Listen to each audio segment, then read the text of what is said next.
Greetings. Do you ever have an inkling for some peanut butter and jelly sandwich? Go make one. That's my challenge for you today. Unless you're allergic to peanuts, then make whatever version you want. Indeed. Don't go into anaphylactic shock. You know, sometimes as a parent, you can project what you see going on. And like, I thought he was just mucking around and being an idiot. And that wasn't really what was going on at all. What's up, Durls? That is Dads in Real Life. Thanks for joining us today. We are diving into part 2 of youth sports and all that entails.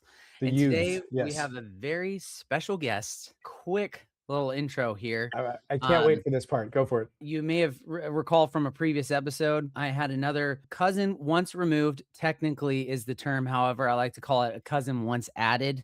A cousin-in-law's in-law connected, but family. Basically family. We're family. Yeah. We're family. We had Santa Claus on the show. If we did. Okay. Vegemite and Santa Claus. Yep. So today we have Ben on the line, and he is, and I quote, the older, wiser, smarter, and better looking brother of Ozzy. You can't beat that.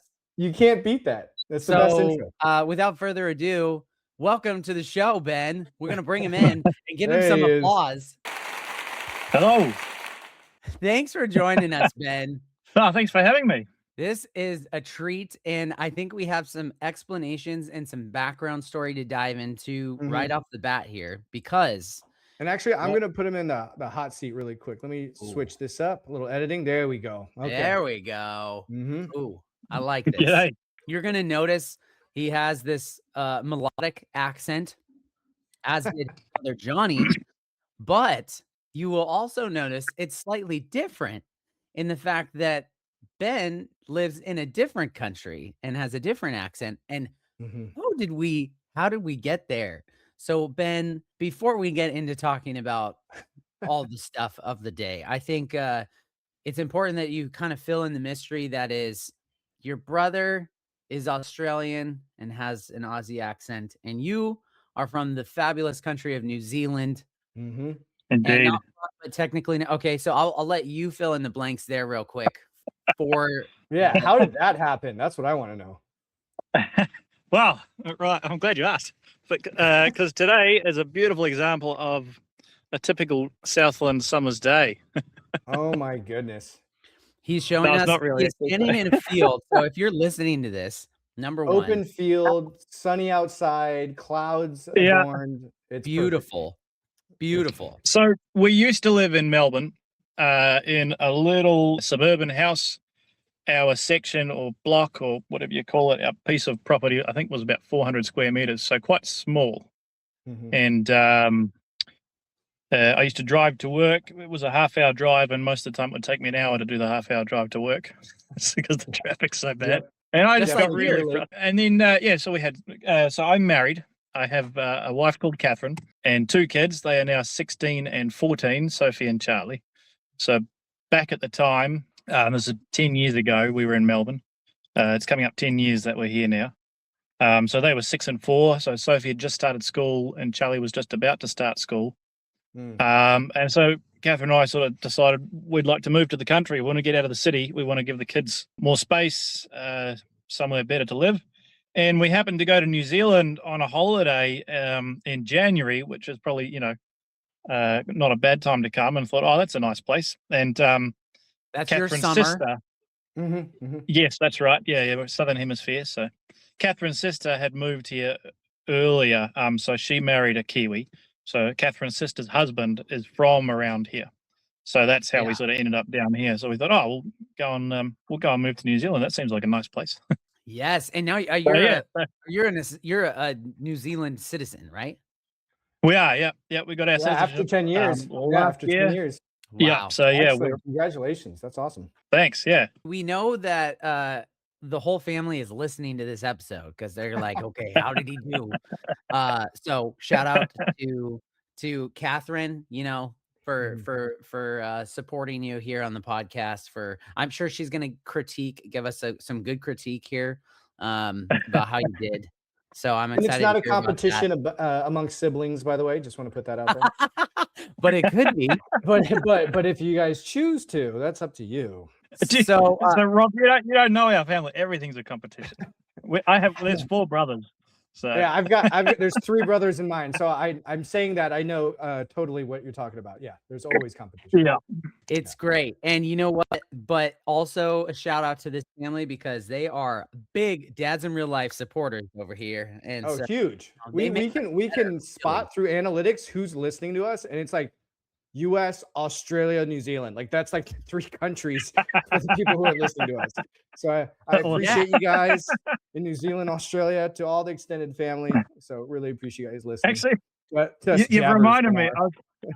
You've reminded me. I was gonna enter the chat with the long-time listener, first-time caller, but that's right. Really, truly. We'll edit that. We'll edit that in. There you go. That's your intro right there. Long-time listener, first-time caller. Right now. Yeah. Our very first long-time listener, the tried and true Ben. Exactly. So that's great. So now, you're a Kiwi and you, now the other thing was, I don't remember if we filled this in either with Johnny, but this is where I don't even remember. So first, are you dual citizen or triple citizen? Because first you lived in Europe, right? You were born in Europe. Yeah, so I was born in Germany. The family moved to Scotland for 5 years. Then we actually moved to New Zealand for a couple of years before they moved over to Aussie. So there's probably, I'm not really too sure 100% of all the reasons, but there's a bit of a long story behind all that. But but you're a world traveled now, and you are, well, I mean, mostly world travel. Yeah, you've been around the globe. I mean, you were here, you're there. Yep. Where haven't you been? I haven't been to China. Hey, I have been there. So I'm really excited for when we are just rolling in the monetization here on YouTube, and Rob and I can just be like, all right, we're gonna next meet up in China, all of us. It's gonna be great. And then I'll tap Travis on the shoulder and he'll wake up in his home in Northern California and realize that was all a dream. But it could have happened. But no, I had an opportunity to travel to New Zealand over like June, July for winter break when I lived in Southeast Asia. Some of the best skiing and snowboarding I've ever done. And it was very welcoming and very much like neighborhood feel for me. So always a big place in my heart for New Zealand. Love the community, love the people, and the scenery. You can't beat it. It's like you're walking through a movie set. It's amazing. It is. It's quite nice. So we live on the South Island near Invercargill. We're probably about half an hour sort of northwest of Invercargill in a little town called Edendale. So it's the population of 500, I think. Oh my goodness! In our little town. That's amazing. Yeah. I think I have 500 on my housing strip right here. So, so it's a 2-hour drive to Queenstown, 2-hour drive to Dunedin, or to there's that's really cool. Like the scenery here, you drive for half an hour and it changes. So where we are, it's all sort of dairy pasture land, and then you drive, half an hour, and it's mountains, and it's really cool. It's a really nice part of the world to live in. So I think Queenstown is where we visited. It was beautiful. Yeah. I'm not really into the snow thing, to be honest. But if I was, it'd be great to go there. Oh, I was young. This was pre-kids, pre-reality that my joints still work, and so this was when I think my grandfather, who was a big skier, came to visit us, and he's like, "I'm going to take all the grandchildren to New Zealand, and you guys have nothing to say about it." And so we were like, "Sure." And next thing we knew, it was right out of a movie scene. Like all I remember from my childhood for Queenstown was, if I looked up, it was mountain ranges, 360 degrees, and there was this just town settled right in the middle of it. Now, all I remember was like a yellow bus, like school bus, picking us up from a bed and breakfast with like a cooler full of hot chocolate for all the kids going to the mountains and stuff. So that's what I have in the back of my mind as far as like the pinnacle of taking care of tourists and enjoying, the scenery. So, and this was before Lord of the Rings came out. This was a long time ago. This was probably mid 90s, if I had to guess, early 90s, mid 90s. Yeah, you couldn't be like, hey, this is where Frodo walked and all that fun stuff. Yeah, but my kids don't like Lord of the Rings, so I'm only talking to myself. So yeah. But hey, with Ben, I think we have to also address he is in his work attire right now. Oh, okay. He's working. Let's get straight to it then. Well, this is great. Is Ben is the boss. So not only is he a father, okay, there you go, and but he's an entrepreneur. He's a business owner. And why don't you fill us in on what you do and what you're up to right now? Well, besides talking to us after this. Yeah, no, so I'm a fencing contractor, so mostly rural fences. So right now I'm on I don't know how you turn this camera around. I don't know if you can, but I'm on a rural farm. So on a dairy farm, we just did this fence yesterday. And Yes. yeah. And we have lots of cows to talk to. Lots of cows, yeah. So scenery always changes. It's great. I'm doing a deer fencing over here. So yeah. So coming up to 4 years now doing this, which is great. Oh, congratulations. That's so awesome. Yeah, that was really cool actually how that all sort of worked out. But basically I got sick of sitting in an office. So we took a punt and I started working for the local fencing contractor who was in his 70s. And that worked out really well. He was very patient with me. And then when he retired, I decided to buy the business. So that was great. That's a great transition. Yeah, great transition. Yeah. Such a deal. Yeah. And I mean, how'd that transition go? I'm just curious because we always talk about the business stuff too, as it being a dad and doing that. Like you changed midlife, right? You're like a big career shift. Did that have some speed bumps along the way, or was that fairly smooth? To be honest, this time it's been fairly smooth. I've career changed a couple of times, and so the first time I used to be a delivery driver, so that was my first real job. Big long hours. Started at 6 o'clock in the morning in the middle of the city in Melbourne, and wouldn't finish till sort of 6:30, 7. So I'd leave home just after 5 and get home till just before 8, sort of thing. So when the kids came along, that's not really a great family life to spend much time with kids. So when I think just after Charlie was born, we decided, right, well, this isn't very good. So anyway, long story short, the opportunity came along that I started working with my father-in-law as an estimator in a window company, which I ended up doing for about 10 years all up, which was a great job, helped us to get to New Zealand because I basically walked into the first window company here and they hired me. But yep, we need one of those. So that was great. That's great. Yeah. Yes, I mean, there's a lot more to that, but yeah, so that was really great. But yeah, I basically got sick of sitting in an office. But sometimes you sort of just have to keep, you got to keep doing, bills keep coming in.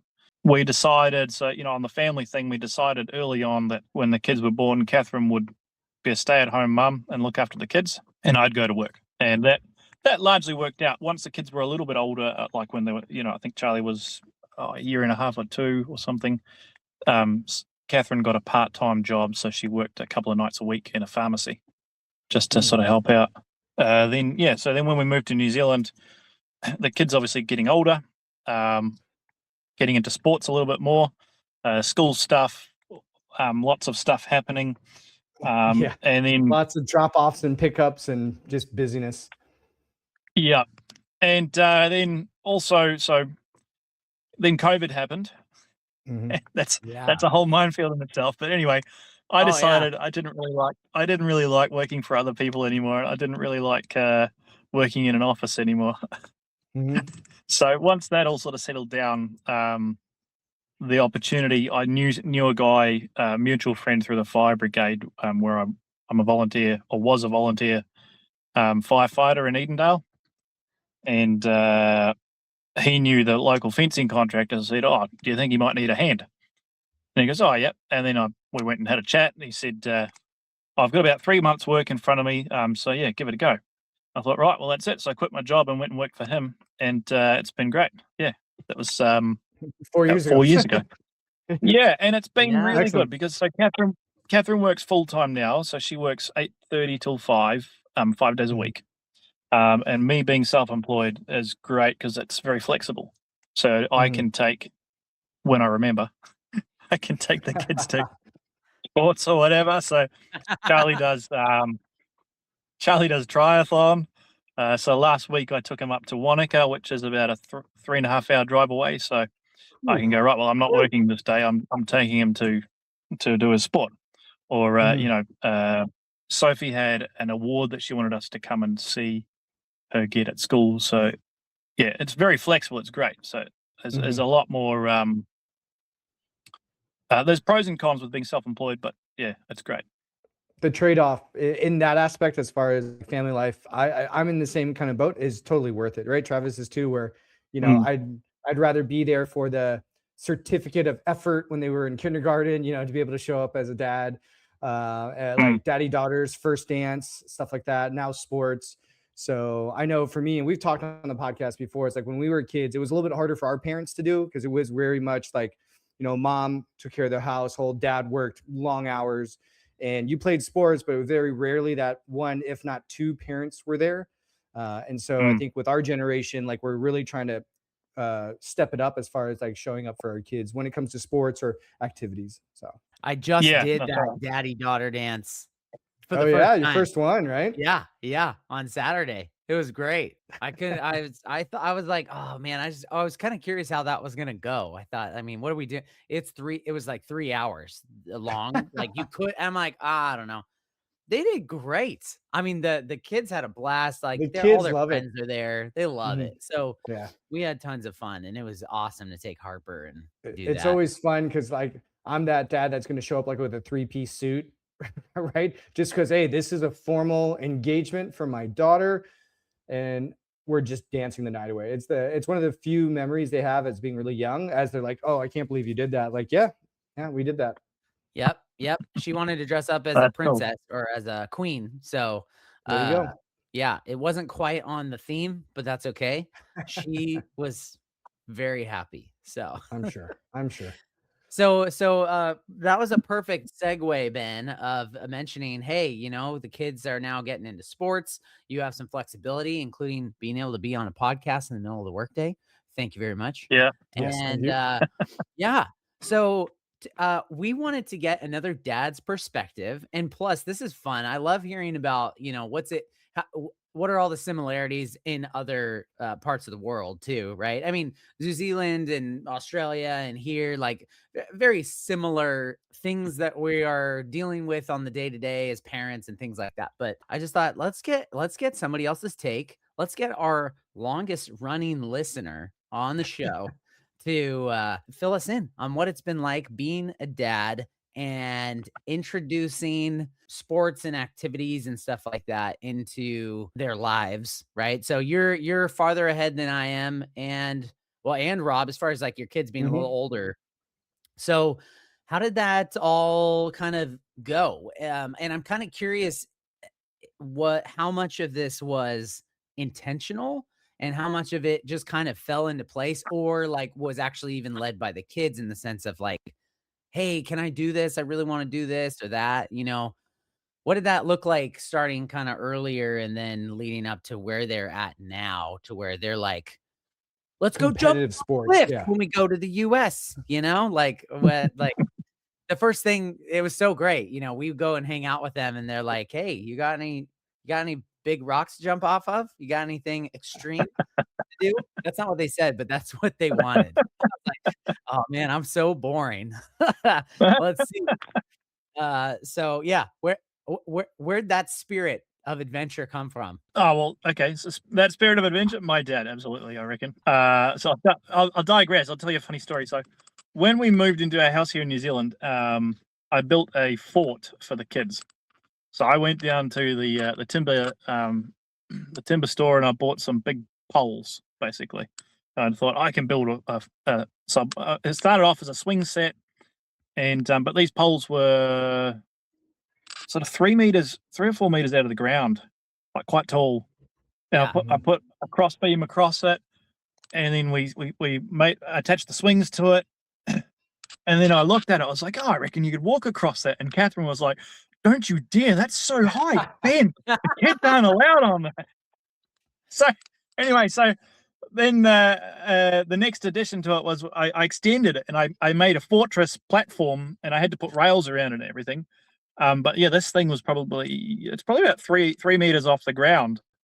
And we made it so that it was fairly hard to climb up. So we sort of thought that would be the safety. If you can't climb up, you're not getting up there. But anyway, my dad and mum came over for a holiday. So after, I was like, I reckon I could balance across this. And Catherine's like, no, don't show the kids that. So anyway, my mum and dad come over for a holiday.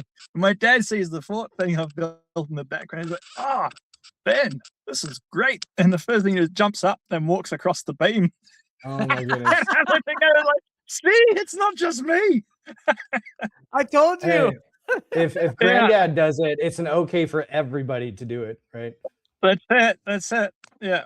So yeah, no, definitely. I think I like this rewind, right? Okay, so what was your then? So you growing up, you had that, and was what did you do? Like organized kind of sports, or were you out and about? Did he have you outside a lot of times? Like, what did that look like for you? So my dad worked very long hours. So he was a delivery driver.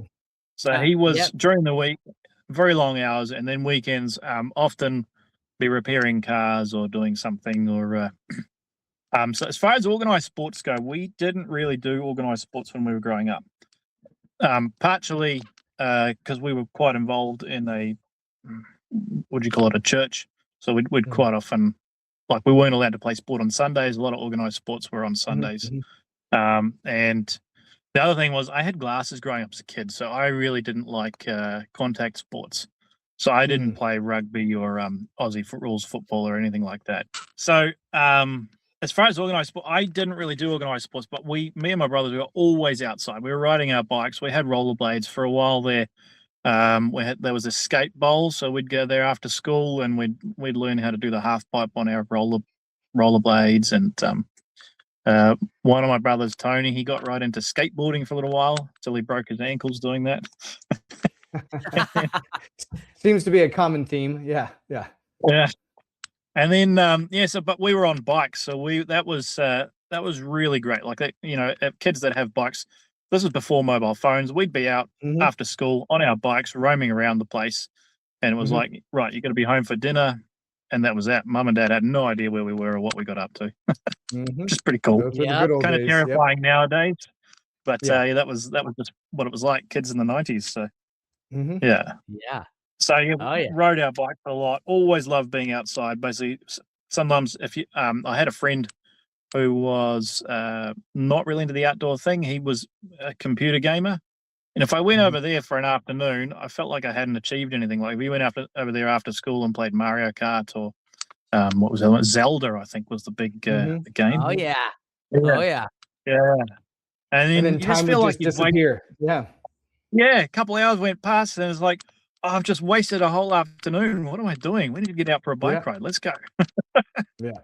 So it wasn't sort of till later on in life that I realized, actually, if you train at something, you can get better at it. I don't know why. That penny never dropped. Yeah. Right. I mean, but like, look how it's neat how natural that is for us when we're young to you want to get out and go, Oh yeah. And that adventure is just in there, it's like, let's go try and jump off something really high or climb something really high or go really fast. Yeah. I think it's because compared to our kids now, there's way less distractions. Right. So like for our parents, if we wanted to do something, it was outside. That was the only option to do something.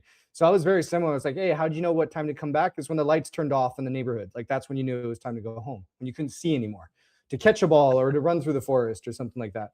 And so we didn't have like a Nintendo until late 80s or something like that. So the only activity was outdoor activity. And this was before team sports and Little League baseball and all that kind of stuff in the States.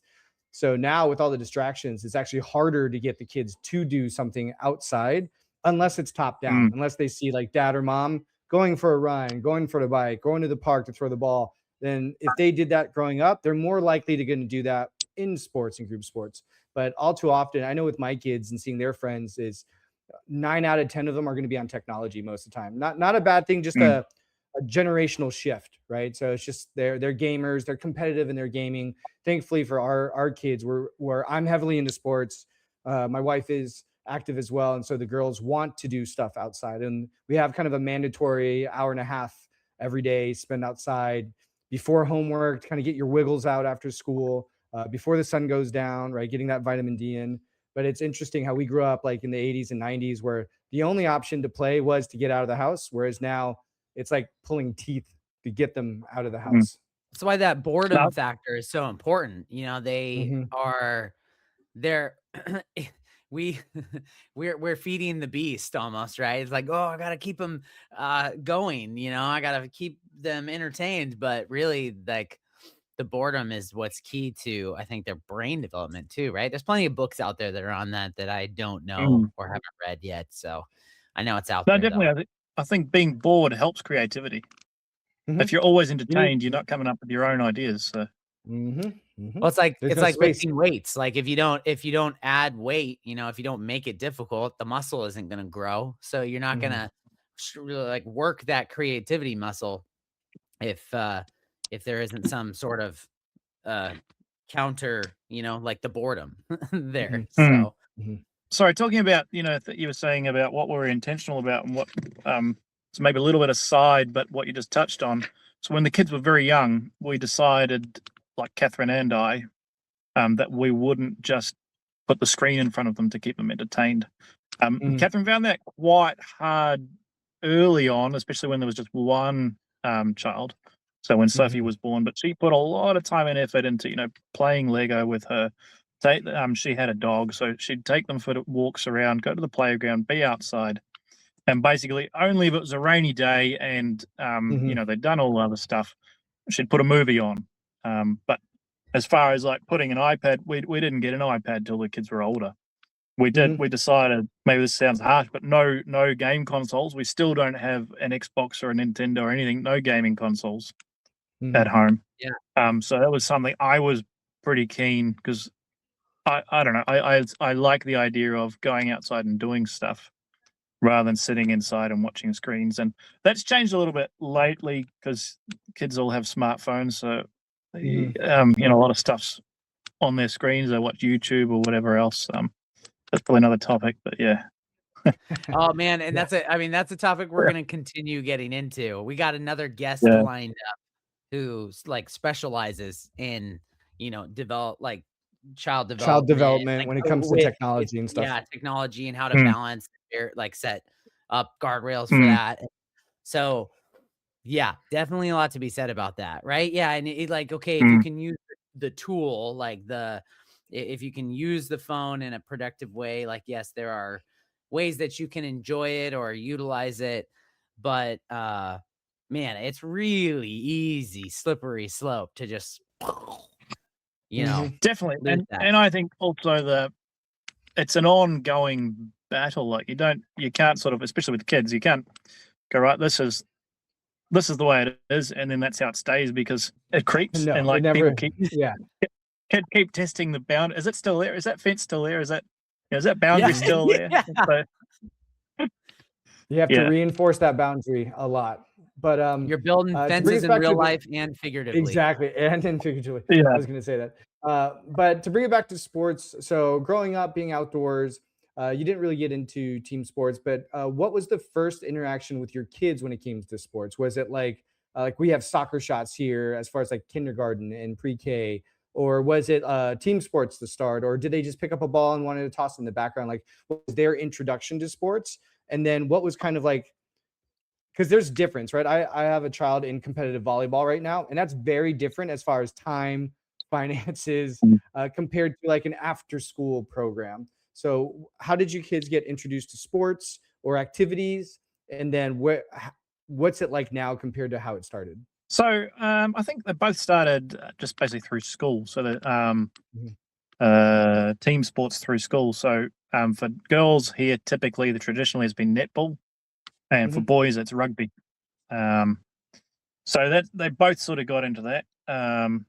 Also, you know, school athletics days, school carnivals. They do a heap. They're quite sports orientated here, well, at least down here they are. So, and then again, where we are in Invercargill, there's a lot of opportunities. So basically, Sophie got to try any sport she wanted. So we let them try sports. So Sophie did gymnastics, athletics. She did synchronized swimming at one stage. She did the velodrome, you know, and the cycling, track cycling. Oh, shoot. Yeah. She even, so she tried soccer. And then, so funny story, she tried rugby. So girls rugby. And when this is probably only about 2 or 3 years ago.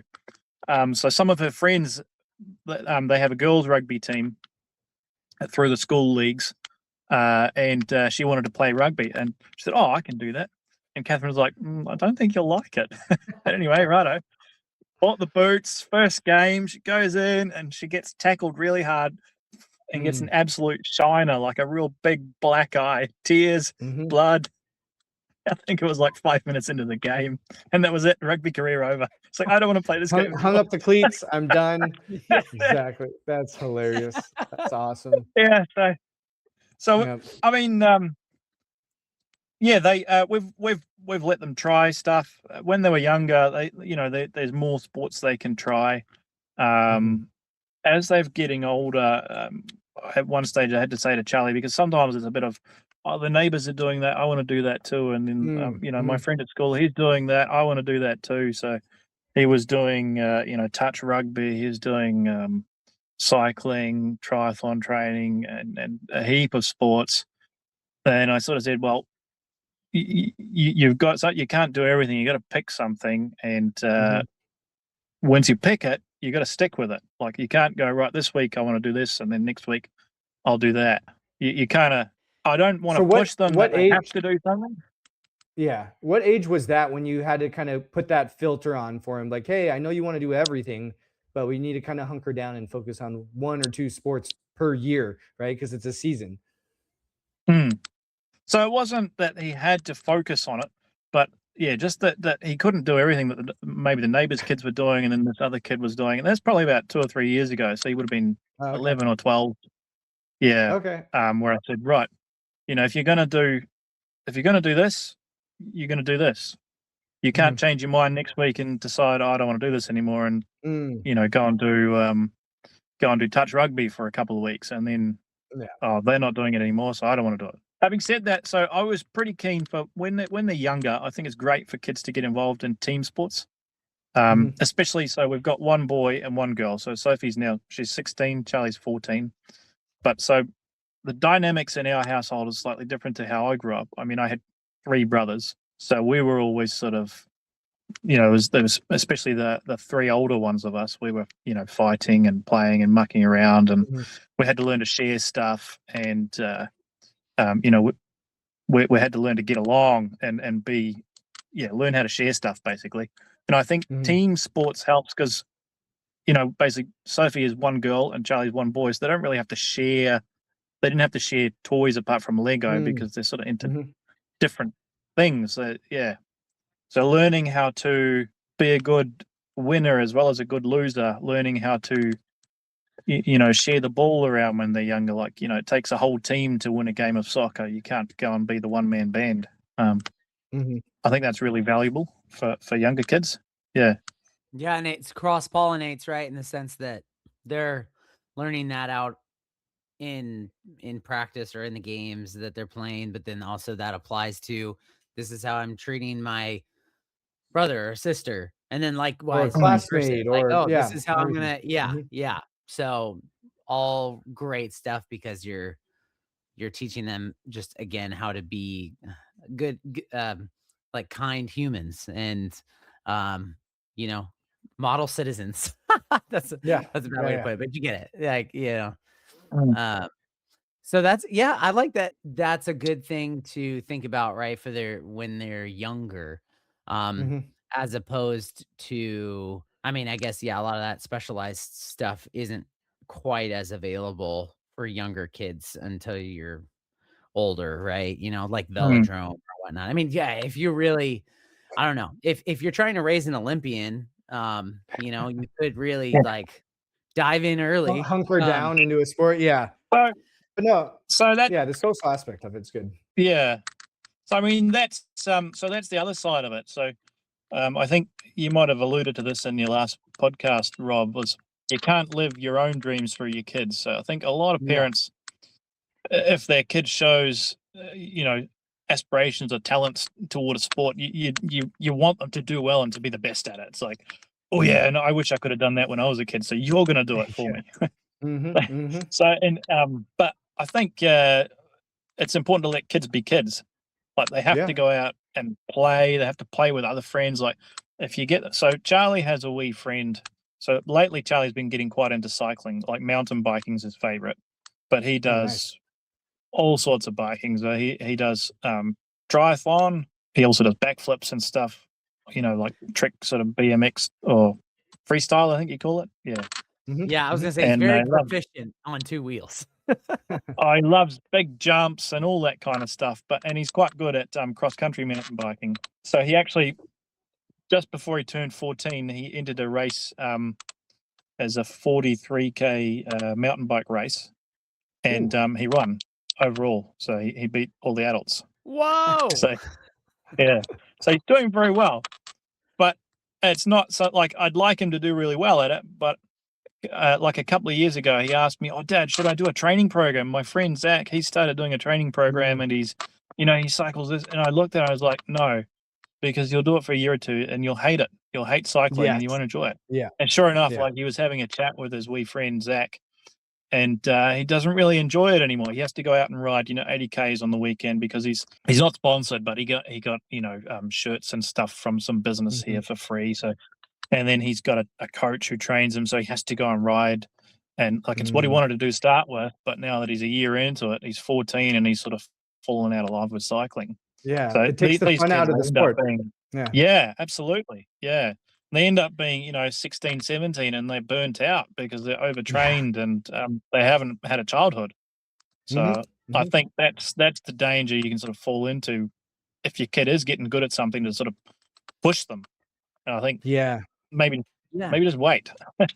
And that takes a lot of discernment, right? And so I'm wondering, in my head, the first thing that comes to my mind that I want to ask you is this coming from a certain set of like family values that you and Catherine have raised the kids on, that you say that you're able to kind of, even just in the moment when he's like, "Hey, I want to do this thing now," where you pull from that and you say, "No, this is not how it's going to work because of XYZ," or are you just very discerning and from seeing other people's experiences that you go, "Hey, wisdom has taught me this and that. We're not going to do this because this is going to be a bad idea." Yeah, well, I don't know if you'd call it discernment. No, I think I'd really like him to do well, but also I want him to enjoy it. So I know for myself, if you're training for a race and you put it and then I have to get out on the bike and I have to ride an hour, and okay, you really enjoy it, but there's sort of a pressure that you go, right, well, I have to do this and I have to do this and I have to do this. Once that race is gone, afterwards you can go, "Oh, I can just ride my bike for fun. Don't have to train." That feeling of enjoyment, I think sometimes it's more important to remember that while you're doing the thing, it's fun to do, especially as a kid. So yeah, I have seen other kids who just focused on the cycling. I'm talking cycling specific here. So not just Charlie's wee friend, but there was another kid that I knew, and he would, after school, he'd be on the bike and he'd be out and he'd be riding. And then that's all he has. Like, he has no real friends. He has no other life. He hasn't made it to be a professional cyclist. I think he's like 19 or 20 now. So he's kind of missed it. And I'm like, well, that's not really, you need to be well-rounded as well. And so like you mentioned before, they get one childhood, right? They get only one childhood. So they can be professionals later. They have all the time to do that. But if they skip out when they're 14 or 15 and they don't meet the friends because they were sponsored, I mean, there's plenty of where are they now stories of these elite athletes when they were kids kind of falling off the horse and not having the social behaviors that they could have had growing up with friends and interacting with others. So yeah, no, I agree 100% with the fact that a sport should be fun first and always. And if they're not fun anymore, then we're not really doing the sport right? Especially as a young kid versus like college student or professional afterwards. That's always my push or my my worry. Nah, not worry, but just these. I had a conversation with somebody the other day, and maybe I mentioned it at on part one here, but I can't remember.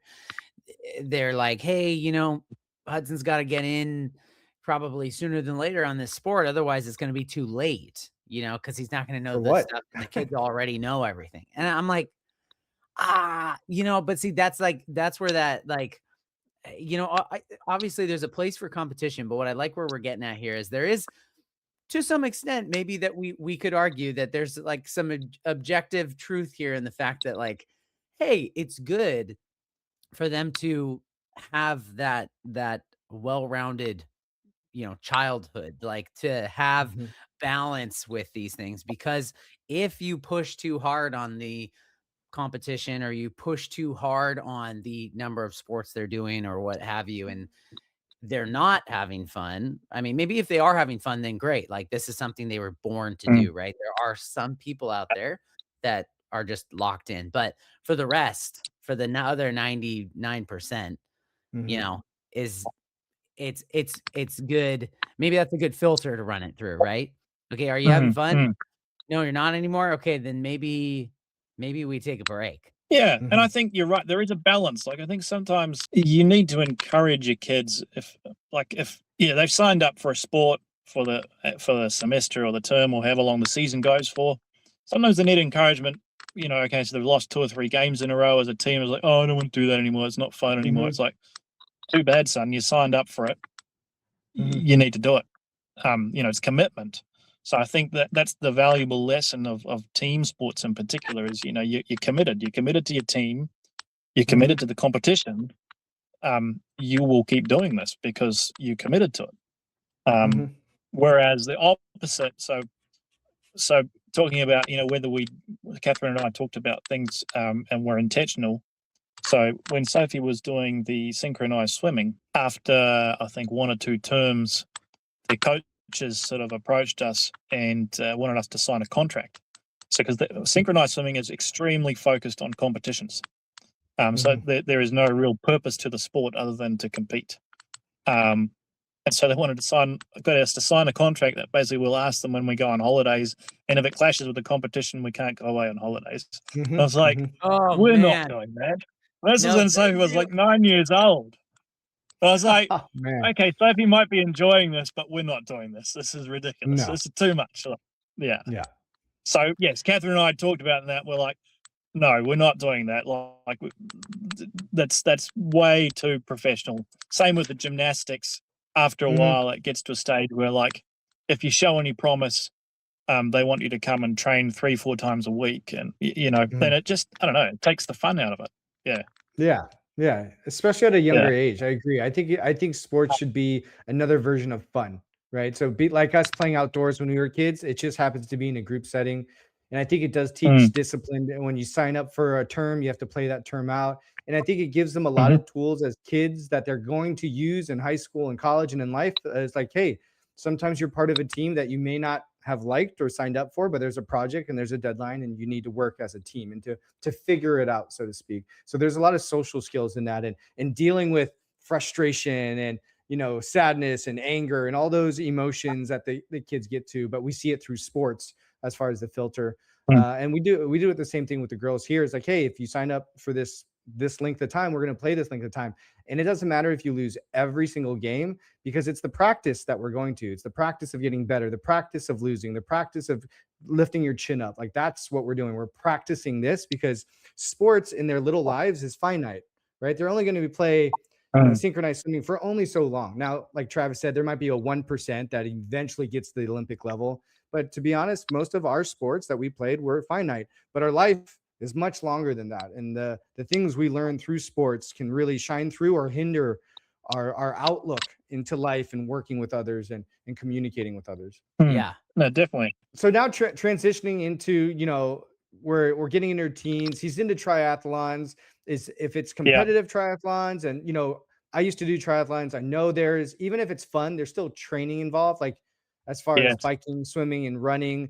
And how do you balance that with school life, with friends life, with home life? And then what's that look like as far as the impact on time, right? Because like you said, the recent one was the 3.5 hour one way. Like there's only so many of those you can do per week. That was my question. Yeah. Yeah. So what's it look like now as far as training, balancing your week? Who does dinner, right? Like where does homework fit into all of this? And what's life look like? So dinner, I'm going to give a shout out to Catherine. So I'm not the cook in our house. Yeah. And as far as organization goes, so Catherine is the organizer. Catherine is the she's the brains behind this outfit. Gotcha. I'm just along for the ride. So I get told you're doing this and that. Yeah, I could do manual labor. I gotcha. Yeah. So we have something with time management, and even then, like, I have to look at it and I don't always remember, but we've set up a Google Calendar for the family, which is great. So everyone can add their stuff in there. We know who's got what on, if someone's got a meeting, what sport's on. Yeah, it's quite handy, and what training is on, and what's happening. Especially because Sophie, being 16 and a bit now, she has quite a few different things that she does. She's just got her learner's license, so she's driving on her learners, and she'll be getting her license in June, I think. Yeah, so she'll be away doing this, that, and next thing. Her brother will have a designated driver come June as far as all the triathlon trips. No. So they are not allowed to, in New Zealand, they can get their restricted license 6 months after they get their learners, but then they can only drive themselves. They're not allowed to take any passengers. Is that for 1 year and then they can do passengers, or what's the timeline on that? I think it might even be 2 years. It's either 1 or 2 years. Yeah. Okay. Oh, wow. Yeah. Okay. Interesting. Which is quite good, because it means no mates in the car egging them on to do silly stuff. Exactly. Yeah. The Google Calendar is great for organizing. I am not very good at remembering what's on. I'm terrible, actually. I can relate to Johnny when he said, I don't remember anything. I'm lucky that I've got someone to remind me. Yeah. I would lose my marbles if we didn't have a family Google Calendar. Absolutely, yeah. And even then, I mean, you got to look at it. I still need to check it. Right. Yeah, I still need to check it. There's a lot of notifications that go off on my phone. So yeah. So as far as I mean, I'll tell you a wee story about Charlie's triathlon stuff. So triathlons are something the school basically it's a school organized sport to start with when they're younger. And then they can sort of take it up and do it more as they get older. So anyway, so a lot of the kids when they're younger, they would say, yeah, I'll go do the triathlon just to get a day off school. So that's all cool. So we went up to this challenge. So about 2 years ago, we went up to this challenge, Wanaka, and it's a 3.5 hour drive one way to get to Wanaka. So we drive up there, then they're all ready for the race, and they do the swim, and Charlie hops in, and he starts walking, and then he was just doing doggy paddle, and he was chatting away to the wee mate next to him, and they're just swimming along doing doggy paddle. And to me, looking from outside, it looked like, what's he doing? He's just mucking around. I've driven 3.5 hours and he's just mucking around. What are you doing? I got quite grumpy about it. And anyway, so he gets out. He was basically last out of the water, and then he did quite well on the bike and the run.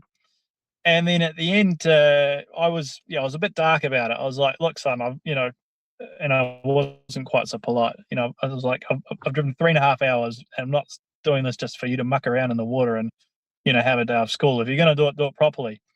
And he just about burst into tears. So the setting is, so the year before, he'd done quite well on the swim. So they had swum, but it was a different part of the lake. So it's a big lake they swim in. And as they get older, they go out deeper and deeper into the lake and have to swim further. So the previous year, they basically just swum along the shoreline where you could stand. So you can see the bottom, you can basically stand. They swum along, and he'd done not too bad. So then 2 years ago, he did this doggy paddle thing, and I got quite annoyed. I was like, what are you doing? I know you can swim. Stop mucking around. He just about, he started crying. He's like, but Dad, I can't see the bottom, and I'm scared of the bottom. And in that moment, I felt terrible. I was like, oh, I hadn't even thought about it. So when you swim out and the edge drops off and it gets black, and if you look down, it's dark. Like, everything tightens up. You're like, I can't see. So I hadn't even thought about that. So that's when we decided, right, well, do you want to, I asked him, do you want to get better at this sort of thing? He's like, yeah. So that's when we signed him up. So there's a couple here who do training. So they train twice a week on a Monday, and they train more than that. But on a Monday, they do swimming. and on a Wednesday night they do running and cycling and transition training and all that. And it's been really great to see. So they did a couple of camps where they went away and they swim in the lake, and just building the confidence, building the the skills to be able to swim and to do the transition and all that.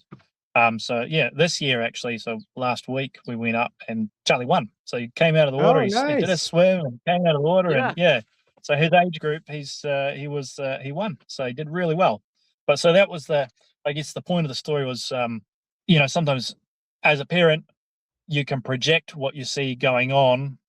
And like, I thought he was just mucking around and being an idiot. And that wasn't really what was going on at all. Like, sometimes, you got to take a step back and listen to what your kids are telling you as a parent. Yeah. So I guess, I totally agree with that. I think sometimes too, and we recently had this, and it happens quite often, where I think a lot of parents, like, with kids that are voicing their emotions, to honor that emotion, or all of a sudden they start to question their own emotions. Like, oh, dad said that I shouldn't be scared of that. Well, I feel scared of that, but he said I shouldn't be, so I don't trust that fear factor anymore, right? And that could get you into trouble later on down the line. So I think that kudos to you, being able to be like, oh, okay, you were scared, got it. My apologies. Let's work on this fear then. Let's work on conquering this fear, so that now Charlie trusts his gut when he doesn't feel comfortable or something. That, okay, dad backs me up, my family backs me up. Now I can trust that gut a little stronger inside and outside of the sport. So I think it's really important to let kids build skill, and to teach the importance of building skills and building confidence. And when you can't, if you see someone doing a backflip on a snowboard, you can't go, oh, I want to do that, it looks cool, and go and do that. Like, you can't, it doesn't work that way. You've got to learn. Firstly, you got to learn how to stand on a snowboard. You got to learn how to do, you might try it in a foam pit or something. You got to learn how to jump. There's building blocks. There's skills that you have to acquire and train and learn. And it's the same thing with anything. And I think that's a great thing, like where sport sort of parallels real life, is you got to build skill. And I think that's one thing I think a lot of kids forget, right? They see their elders like, wow, it made it look so easy, but they don't see the 10,000 hours in the garage or the driveway kicking the ball, right? So they don't see that. And so we had that challenge with our middle child. She used to get down on herself seeing all the older kids perform at a certain level. And she's like, well, I should be able to do that. No, you will be able to do that, but you should not be able to do it right now with no experience and no training, right? And so it's one of those disconnects, because at a young age she did perform so well in certain sports and gymnastics and stuff like that, that she expects that ability to cross over into everything else. So it's like, well, that's not necessarily true, right? You forgot how long it took you to get good at that single sport, but now because you're good at that single sport doesn't mean you're going to be good over here picking up something brand new, right? That's some beautiful perspective, Ben, for bringing it full circle, and even touching into, like, hey, how can we be seeing this from our kids' eyes too? Just phenomenal. And I think that's going to be the perfect way to put a bow on this week. And I mean, this is great. I think we're gonna have to have Ben back again. Oh, for sure. There's plenty more. we gotta get Ben to talk about technology and iPads in the future. Like, I think there's some stuff there. I am the wrong person to talk about. I think there's some stuff there. I think there's some there'll be a good dichotomy or polar opposites on some stuff there, which is always good banter, right? I mean, every parent has their 2 cents, so it's good that we get all the 2 cents on the table. So heck yeah. Thanks for joining us, Ben, in the middle of your workday, in the middle of the field. No worries. It's been my pleasure. Yeah. Thanks for having me. I can smell the fresh air from here. Exactly. I feel really relaxed right now for some reason. It's weird. Awesome. Yeah. It's the cows and the green and the blue sky. Yeah. I think it's only fitting for the longest running listener here, subscriber, to be added into the outro here. For sure. And because it to end it on the most beautiful note ever, Ben, we're not professionals. No, we're not gurus. We're not even experts. No, we're just three dads in real life.